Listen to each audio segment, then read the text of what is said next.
ಶವಗಳ ಸ್ಕ್ಯಾನಿಂಗ್ಗೆ ಇದೀಗ ಮೃತರ ಸಂಬಂಧಿಕರು ಅಡ್ಡಿಪಡಿಸ್ತಾ ಇದ್ದಾರೆ ಅನ್ನುವಂಥದ್ರ ಬಗ್ಗೆ ಮಾಹಿತಿ ಲಭ್ಯವಾಗ್ತಾ ಇದೆ. ಏನು ನಿನ್ನೆ ಮೂವರ ಮೇಲೆ ಅರಣ್ಯ ಇಲಾಖೆ ಅಧಿಕಾರಿಗಳಿಂದ ಶೂಟ್ಔಟ್ ನಡೆದಿತ್ತು. ಈ ಪ್ರಕರಣಕ್ಕೆ ಸಂಬಂಧಪಟ್ಟಂತೆ ಸಾಕಷ್ಟು ಆಕ್ರೋಶಗಳು ಕೂಡ ಹೊರ ಬರ್ತಾ ಇದೆ. ಇದೀಗ ಶವಗಳ ಸ್ಕ್ಯಾನಿಂಗ್ಗೆ ಮೃತರ ಸಂಬಂಧಿಕರು ಅಡ್ಡಿಪಡಿಸ್ತಾ ಇದ್ದಾರೆ. ಮೃತದೇಹಗಳನ್ನ ಸ್ಕ್ಯಾನಿಂಗ್ಗೆ ಕಳಿಸುವಾಗ ಈ ಒಂದು ಘಟನೆ ನಡೆದಿದೆ. ಅಷ್ಟೇ ಅಲ್ಲದೆ ಈ ವೇಳೆ ಕುಟುಂಬಸ್ಥರು ಹಾಗೆ ಪೊಲೀಸರ ನಡುವೆ ಸಾಕಷ್ಟು ಮಾತಿನ ಚಕಮಕಿ ಕೂಡ ನಡೆದಿದೆ. ಅರಣ್ಯ ಇಲಾಖೆ ಅಧಿಕಾರಿಗಳು ಬರಲೇಬೇಕು ಅಂತ ಈ ಸಂದರ್ಭದಲ್ಲಿ ಏನು ಮೃತರ ಕುಟುಂಬಸ್ಥರು ಪಟ್ಟನ್ನ ಹಿಡಿದಿದ್ದಾರೆ. ಇನ್ನು ಅಧಿಕಾರಿಗಳು ಬರೋವರೆಗೂ ಯಾವುದಕ್ಕೂ ಅವಕಾಶ ಇಲ್ಲ. ಶವಾಗಾರದ ಬಾಗಿಲಲ್ಲೇ ಮೃತದೇಹವನ್ನ ತಡೆದು ಇದೀಗ ಸಂಬಂಧಿಕರು ಆಕ್ರೋಶವನ್ನ ಹೊರಹಾಕ್ತಾ ಇದ್ದಾರೆ ಅನ್ನುವಂಥದ್ರ ಬಗ್ಗೆ ಮಾಹಿತಿ ಲಭ್ಯವಾಗ್ತಾ ಇದೆ.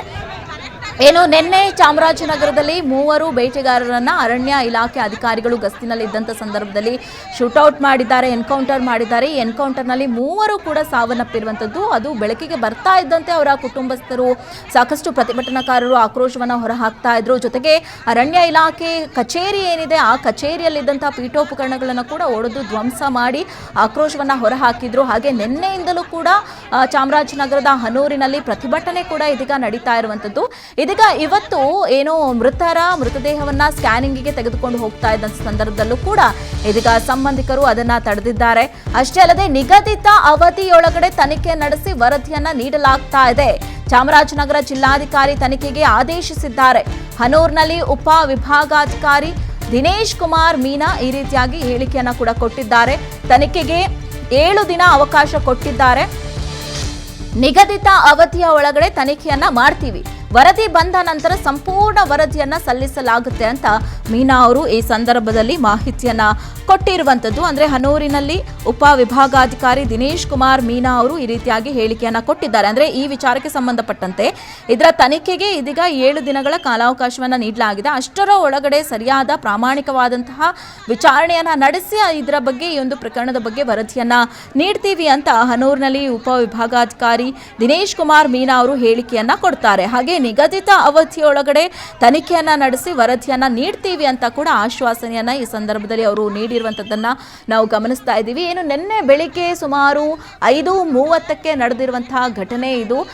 ಏನು ಮೂವರು ಬೇಟೆಗಾರರು ಅರಣ್ಯ ಪ್ರದೇಶಕ್ಕೆ ನುಗ್ಗಿ ಅಲ್ಲಿ ಕಾಡು ಪ್ರಾಣಿಯನ್ನ ಬೇಟೆ ಮಾಡಿ ಅಲ್ಲಿ ಮಾಂಸವನ್ನ ಸಪರೇಟ್ ಮಾಡ್ತಾ ಇದ್ರು ಅನ್ನುವಂಥ ಸಂದರ್ಭದಲ್ಲಿ ಅರಣ್ಯ ಇಲಾಖೆ ಅಧಿಕಾರಿಗಳು ಗಸ್ತಿಗೆ ಹೋಗಿರ್ತಾರೆ. ಗಸ್ತಿಗೆ ಹೋಗುವಂತ ಸಂದರ್ಭದಲ್ಲಿ ಅವ್ರನ್ನ ನೋಡಿದಾಗ ಅಲ್ಲಿದ್ದಂತಹ ಬೇಟೆಗಾರರ ಜೊತೆ ಇದ್ದಂತಹ ಒಂದು ನಾಡ ಬಂದೂಕಿನಿಂದ ಬೇಟೆಗಾರರು ಅರಣ್ಯ ಅಧಿಕಾರಿಗಳ ಮೇಲೆ ಅವರು ದಾಳಿಯನ್ನ ಮಾಡೋದಕ್ಕೆ ಮುಂದಾಗ್ತಾರೆ.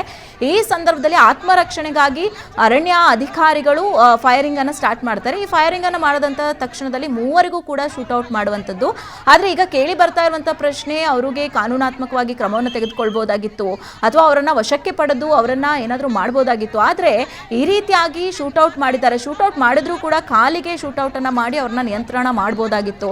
ಆದ್ರೆ ಎದೆಯ ಭಾಗಕ್ಕೆ ತಲೆಯ ಭಾಗಕ್ಕೆ ಗುಂಡು ತಗುಲಿರೋದ್ರಿಂದ ಇವರು ಸ್ಥಳದಲ್ಲೇ ಮೃತಪಟ್ಟಿದ್ದಾರೆ ಅನ್ನುವಂಥ ಬಗ್ಗೆ ಕೂಡ ಇದೀಗ ಅವರ ಕುಟುಂಬಸ್ಥರು ಆಕ್ರಂದನವನ್ನ ಹೊರಹಾಕ್ತಾ ಇದ್ದಾರೆ.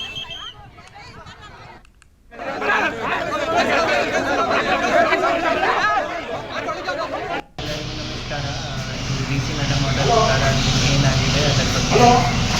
Madam ordered on enquiry under executive magistrate ಉಪವಿಭಾಗ ದಂಡಾಧಿಕಾರಿ ಅವ್ರ ಮೇಲೆ ಒಂದು ಎನ್ಕ್ವೈರಿ ತನಿಖೆ ಮಾಡಬೇಕು.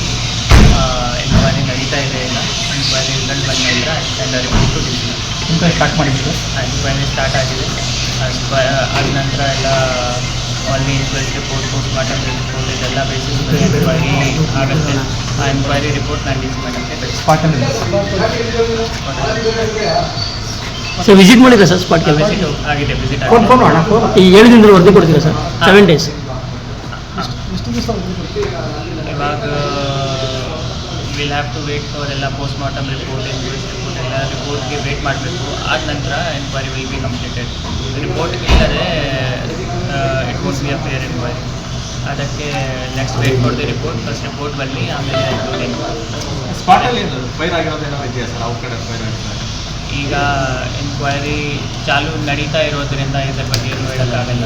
Let the enquiry take a fair term ಆಗಲಿ. ಅದರ ಬಗ್ಗೆ ಏನು let not discuss. Let the fair enquiry happen. After that ಅಲ್ಲಿ ಬರುತ್ತೆ. ಎಲ್ಲರಿಗೂ ನಮಸ್ಕಾರ. ಡಿ ಸಿ ಮೇಡಮ್ ಆರ್ಡರ್ ಏನಾಗಿದೆ ಅದರ ಬಗ್ಗೆ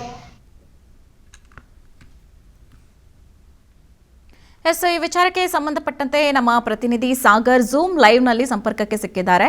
ಸಾಗರ್, ನಾವು ನೋಡ್ತಾ ಇದ್ದೀವಿ ನಿನ್ನೆಯಿಂದ ಈ ಪ್ರಕರಣ ಏನಿದೆ ಸಾಕಷ್ಟು ತಾರಕಕ್ಕೇರ್ತಾ ಇದೆ, ಪ್ರತಿಭಟನೆಗಳು ಜಾಸ್ತಿ ಆಗ್ತಾ ಇದೆ. ಇದೀಗ ಸ್ಕ್ಯಾನಿಂಗ್ಗೆ ಮೃತದೇಹವನ್ನ ಬಿಡೋದಿಲ್ಲ, ಅರಣ್ಯ ಅಧಿಕಾರಿಗಳು ಬರಲೇಬೇಕು ಸ್ಥಳಕ್ಕೆ ಅಂತ ಕುಟುಂಬಸ್ಥರು ಪಟ್ಟು ಹಿಡಿದಿದ್ದಾರೆ. ಯಾವ ರೀತಿ ಆಗಿದೆ ಜಾಗದಲ್ಲಿ ಪರಿಸ್ಥಿತಿ, ಇದೀಗ ನಿಯಂತ್ರಣಕ್ಕೆ ಏನಾದರೂ ಬಂದಿದ್ಯಾ ಅಂತ ಹೇಳಿ ಸಾಗರ್. ರಕ್ಷಾ, ಏನು ನಿನ್ನೆ ನಡೆದಂತಹ 3 ಜನರ ಮೇಲಿನ ಶೂಟೌಟ್ ಪ್ರಕರಣಕ್ಕೆ ಸಾಕಷ್ಟು ತಿರುವು ತಗೊಳ್ತಾ ಇರುವಂತದ್ದು. ಇದು ಮೈಸೂರಿನಲ್ಲಿ ಒಂದು ರೀತಿಯ ಹೈಡ್ರಾಮಾವೇ ನಡೆದಿರುವಂತದ್ದು. ಯಾಕೆಂದ್ರೆ ಸುಮಾರು ಪ್ರಕರಣ ನಡೆದು 32 ಗಂಟೆಗಳೇ ಕಳೆದಿದ್ರು ಕೂಡ ಈಗಾಗಲೇ ಮೃತದೇಹದ ಶವ ಪರೀಕ್ಷೆಯೂ ಕೂಡ ಆಗಿಲ್ಲ. ಈ ನಿಟ್ಟಿನಲ್ಲಿ ಸಾಕಷ್ಟು ಗೊಂದಲಗಳು ಕೂಡ ಮೂಡ್ತಾ ಇರುವಂತದ್ದು. ಯಾಕೆಂದ್ರೆ ಅಲ್ಲಿನ ಸ್ಥಳೀಯರಾಗಿರ್ಬೋದು ಅಥವಾ ಕುಟುಂಬಸ್ಥರಾಗಿರ್ಬೋದು ಯಾವುದೇ ಕಾರಣಕ್ಕೂ ಮೃತದೇಹಗಳನ್ನ ನಾವು ಪರೀಕ್ಷೆಗೆ ಒಳಪಡಿಸುವ ಬಿಡುವುದಿಲ್ಲ, ಜೊತೆಗೆ ಸ್ಕ್ಯಾನಿಂಗ್ ಅನ್ನ ಮಾಡೋದು ಬಿಡುವುದಿಲ್ಲ ಎನ್ನುವ ಆಕ್ರೋಶವನ್ನ ಪೊಲೀಸರ ಜೊತೆಗೆ ಆಗ್ತಾ ಇರುವಂತದ್ದು. ಯಾಕೆಂದ್ರೆ ಸರ್ಕಾರ ನಮಗೆ ಈ ಕೂಡಲೇ ಸ್ಪಂದಿಸಿ ನಮ್ಮ ಕುಟುಂಬಗಳಿಗೆ ಪರಿಹಾರವನ್ನ ನೀಡಬೇಕು, ಸರ್ಕಾರಿ ನೌಕರಿಯನ್ನ ನೀಡಬೇಕು ಎಂದು ಆಗ್ರಹವನ್ನು ಕೂಡ ಮಾಡ್ತಾ ಇರುವಂತದ್ದು. ಜೊತೆಗೆ ಏನಂತಂದ್ರೆ ಏನು ಸಾಕಷ್ಟು ಜನರು ಅದರಲ್ಲೂ ಕೂಡ ಮೌಖಿಕವಾಗಿ ಅಧಿಕಾರಿಗಳು ಅಥವಾ ರಾಜಕೀಯ ಪಕ್ಷದ ನಾಯಕರುಗಳು ಹೇಳದೆ ಆಗುವುದಿಲ್ಲ, ಅದನ್ನ ನಮಗೆ ಅಧಿಕೃತವಾಗಿ ಒಂದು ಲಿಖಿತ ರೂಪದಲ್ಲಿಯೇ ನೀಡಬೇಕು ಅನ್ನುವ ಒಂದು ಪಟ್ಟನ್ನ ಹಿಡಿದಿರುವಂತದ್ದು. ಈ ನಿಟ್ಟಿನಲ್ಲಿ ಕಳೆದ 32 ಗಂಟೆಗಳಿಂದ ಕೂಡ ಮೈಸೂರಿನ KR ಆಸ್ಪತ್ರೆಯ ಶವಾಗಾರದಲ್ಲಿ ಈಗಾಗಲೇ 3 ಮೃತದೇಹಗಳು ಕೂಡ ಇರುವಂತದ್ದು. ಈ ನಿಟ್ಟಿನಲ್ಲಿ ಸಾಕಷ್ಟು ಮನವೊಲಿಸುವ ಪ್ರಯತ್ನವನ್ನು ಕೂಡ ಕುಟುಂಬಸ್ಥರ ಜೊತೆಗೆ ಅಧಿಕಾರಿಗಳು ಅಥವಾ ಪೊಲೀಸರು ಕೂಡ ಮಾಡಿದ್ರು ಕೂಡ ಯಾವುದೇ ರೀತಿಯ ಸಂಧಾನ ಸಕ್ಸಸ್ ಆಗಿರುವುದಿಲ್ಲ. ಈ ನಿಟ್ಟಿನಲ್ಲಿ ಸಾಕಷ್ಟು ಧರಣಿಗಳು ಕೂಡ ಅಣೂರಿನಲ್ಲೂ ಕೂಡ ನಡ್ತಾ ಇರುವಂತದ್ದು. ನಾನೀಗ ನಿಮ್ಗೆ ಅಣೂರಿನ ದೃಶ್ಯಗಳನ್ನ ನೇರವಾಗಿ ತೋರಿಸ್ತಾ ಹೋಗ್ತೇನೆ, ನೀವು ಗಮನಿಸಬಹುದು. ಈಗಾಗಲೇ ಅಣೂರಿನಲ್ಲಿ ಈಗ ಅಣೂರಿನ ಪೊಲೀಸ್ ಠಾಣೆಯ ಮುಂಭಾಗ ನಾನಿದ್ದೇನೆ. ಅಣೂರಿನ ಪೊಲೀಸ್ ಠಾಣೆಯ ಮುಂಭಾಗ ಈಗಾಗಲೇ ಪ್ರತಿಭಟನಾಕಾರರು, ರೈತರು ಮತ್ತೆ ಸ್ಥಳೀಯರು ಎಲ್ಲರೂ ಕೂಡ ಈಗ ಜೊತೆಗೂಡಿ ಕುಟುಂಬಸ್ಥರಿಗೆ ಬೆಂಬಲವನ್ನ ಕೂಡ ನೀಡ್ತಾ ಇರುವಂತದ್ದು. ಈ ಒಂದು ಮಲೆಮಹದೇಶ್ವರ ಬೆಟ್ಟಕ್ಕೆ ಸಂಪರ್ಕ ಕಲ್ಪಿಸುವ ರಸ್ತೆಯನ್ನ ತಡೆದು ಈಗಾಗಲೇ ಪ್ರತಿಭಟನಾ ಧರಣಿಯನ್ನು ಕೂಡ ಮಾಡ್ತಾ ಇರುವಂತದ್ದು. ಒಂದ್ ಕಡೆ ಯಾವುದೇ ರೀತಿಯ ಅಂದ್ರೆ ಈ ಒಂದು ಅಣೂರು ಭಾಗದಲ್ಲಿ ಇದು ಮಲೆಮಹದೇಶ್ವರ ಬೆಟ್ಟದ ಮೂಲಕವಾಗಿ ಏನೋ ತಮಿಳುನಾಡಿಗೆ ಸಂಪರ್ಕ ಕಲ್ಪಿಸುವ ರಸ್ತೆ ಇದಾಗಿರುವಂತದ್ದು. ಈ ನಿಟ್ಟಿನಲ್ಲಿ ಇಲ್ಲಿ ಯಾವುದೇ ರೀತಿಯ ಅಹಿತಕರ ಘಟನೆ ನಡೆಯಬಾರದು ಅನ್ನೋ ನಿಟ್ಟಿನಲ್ಲಿ ಈಗಾಗಲೇ ಪೊಲೀಸರು ಕೂಡ ಆಯೋಜನೆಯನ್ನು ಸಾಕಷ್ಟು ಮಾಡಿರುವಂತದ್ದು. ಚಾಮರಾಜನಗರ, ಮಂಡ್ಯ, ಮೈಸೂರು ಮೂಲಗಳನ್ನು ಕೂಡ ಪೊಲೀಸರ ನಿಯೋಜನೆ ಮಾಡಲಾಗಿರುವಂತದ್ದು. ಈಗಾಗಲೇ ನೀವು ಗಮನಿಸಬಹುದು, ರೈತರ ಪ್ರತಿಭಟನೆಯು ಕೂಡ ಜೋರಾಗಿ ನಡೀತಾ ಇರುವಂತದ್ದು. ಏನು ಮೃತಪಟ್ಟಿದಂತಲ್ಲ, ಈಗಾಗಲೇ ನಮಗೆ ನ್ಯಾಯವನ್ನು ತಲುಪಿಸಬೇಕು, ಅಧಿಕಾರಿಗಳು ಬರಬೇಕು, ಜೊತೆಗೆ ಏನಂದ್ರೆ ಅರಣ್ಯ ಸಿಬ್ಬಂದಿಗಳು ಯಾರೆಲ್ಲ ಸ್ಟ್ರೀಟ್ ಔಟ್ ಅಲ್ಲಿ ಭಾಗಿಯಾಗಿದೆ ಅವರೆಲ್ಲರೂ ಕೂಡ ಈಗಾಗಲೇ ಬರಬೇಕು ಅಂತ ನೋಡ್ತಾ ಇರುವಂತದ್ದು. ಈಗಾಗಲೇ ಕುಟುಂಬಸ್ಥರಿಗೆ ನ್ಯಾಯ ಬೇಕೇ ಬೇಕು ಏನೋ ಪ್ರತಿಭಟನೆಯನ್ನು ಕೂಡ ಮಾಡ್ತಾ ಇರುವಂತದ್ದು. ಹೋರಾಟದ ಸ್ಥಿತಿಯ ಗಂಭೀರವನ್ನ ನೀವು ಕಾಣ್ತಾ ಇರುವಂತದ್ದು. ಕ್ಷಣಕ್ಕೂ ಕೂಡ ಇದೀಗ ಹೋರಾಟದ ಸ್ಥಿತಿ ಬದಲಾವಣೆ ಪಡೆದುಕೊಳ್ತಾ ಇರುವಂತದ್ದು. ಗಮನಿಸಬಹುದು, ಒಂದು ರಸ್ತೆಯಲ್ಲಿ ಸಂಪೂರ್ಣವಾಗಿ ಜಾಮ್ ಆಗಿರೋದನ್ನ ನೀವು ನೋಡ್ತಾ ಇದ್ದೀರಾ.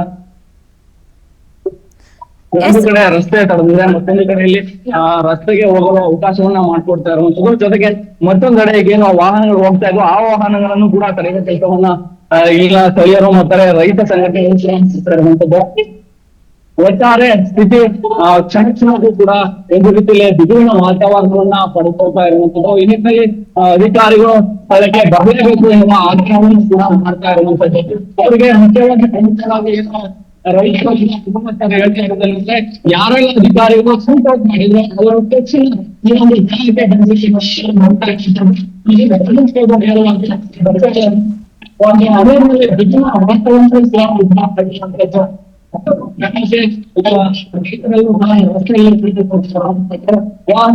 ಕರೀತಾ ಇರುವಂತದ್ದು ಕನ್ನಡ ಪರ ಸಂಘಟನೆಗಳು ಕೂಡ ಬಂದಿರುವಂತದ್ದು. ಏನೋ ಅಣೂರು ಭಾಗದ ಜನತೆ ಆಗಿರ್ಬೋದು, ಕುಟುಂಬಸ್ಥರಾಗಿರ್ಬೋದು, ಪೊಲೀಸರು ಮತ್ತೆ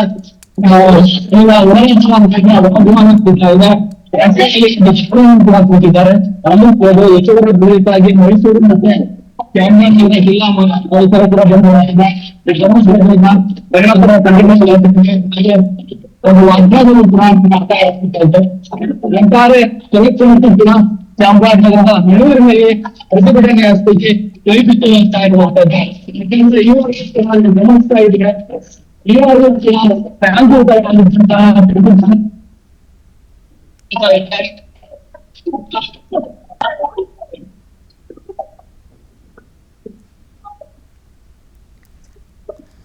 ಓಕೆ, ಧನ್ಯವಾದಗಳು ಸಾಗರ್ ತಮ್ಮೆಲ್ಲ ಮಾಹಿತಿಗಾಗಿ.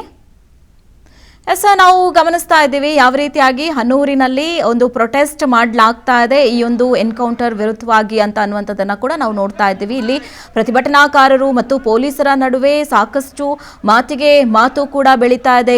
ಕೈ ಮಿಲಾಯಿಸುವ ಮಟ್ಟಕ್ಕೂ ಕೂಡ ಇದೀಗ ಅಲ್ಲಿ ಆಗ್ತಾ ಇರುವ ಸಂಘರ್ಷಗಳನ್ನ ಕೂಡ ನಾವು ಗಮನಿಸ್ತಾ ಇದ್ದೀವಿ. ನಿನ್ನೆ ನಡೆದಂತಹ ಅರಣ್ಯ ಇಲಾಖೆ ಅಧಿಕಾರಿಗಳು ಮಾಡಿದಂತಹ ಒಂದು ಶೂಟೌಟ್ ಏನಿದೆ, ಆ ಶೂಟೌಟ್ ಅಲ್ಲಿ 3 ಬೇಟೆಗಾರರು ಪ್ರಾಣವನ್ನ ಕಳೆದುಕೊಂಡಿರ್ತಾರೆ. ಅದಾದ ನಂತರದಲ್ಲಿ ಸಾಕಷ್ಟು ಆಕ್ರೋಶಗಳು ಭುಗಿಲೇಳುತ್ತೆ.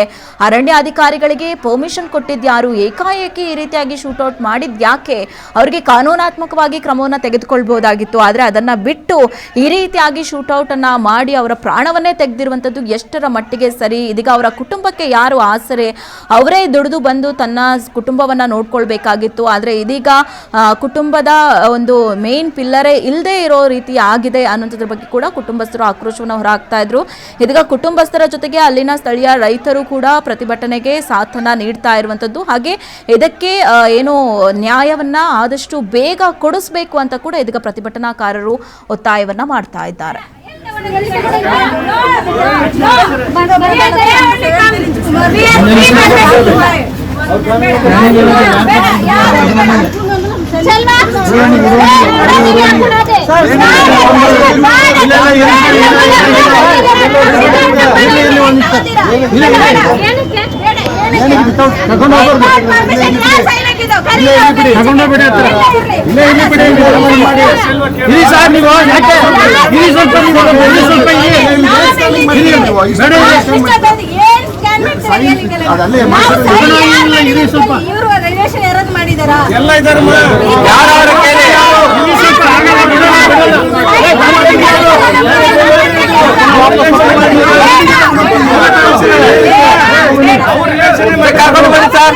ಕರ್ಕೊಂಡು ಬನ್ನಿ.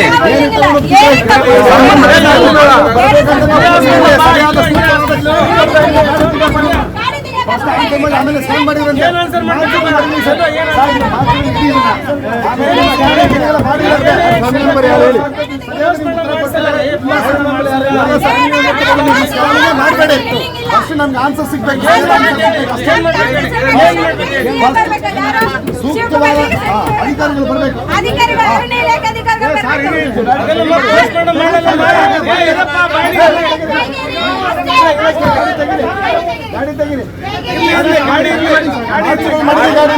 ಗಾಡಿ ತೆಗಿರಿ ಸರ್, ದಯವಿಟ್ಟು ಗಾಡಿ ತೆಗಿರಿ ಸರ್, ತೆಗಿರಿ ಅಷ್ಟೇ. ಇಡಿ ಅಷ್ಟೇ. ಫಸ್ಟ್ ಅರಣ್ಯಾಧಿಕಾರಿಗಳು ಇಲ್ಲಿ ಬರಬೇಕು. ನಾನು ದಯವಿಟ್ಟು ಮೀಡಿಯಾ ಪೀಪಲ್ಗೆ ಕೇಳ್ಕೊತಾ ಇದ್ದೀನಿ, ದಯಮಾಡಿ ಇಲ್ಲಿ ಅರಣ್ಯ ಅಧಿಕಾರಿಗಳು ಬರಬೇಕು. ಯಾಕೆ ಒಂದು ಹುಲಿ ಸತ್ರ ಅರ್ಧ ಗಂಟೆಯಲ್ಲಿ ಬರ್ತೀರಾ? ಮನುಷ್ಯನಿಗೆ ಬೆಲೆ ಇಲ್ವಾ? ಒಂದು ಹುಲಿ ಸತ್ರ 10 ನಿಮಿಷದಲ್ಲಿ ಬರ್ತೀರಾ? ನನ್ನ ಸತ್ತಿದ್ದಾರೆ.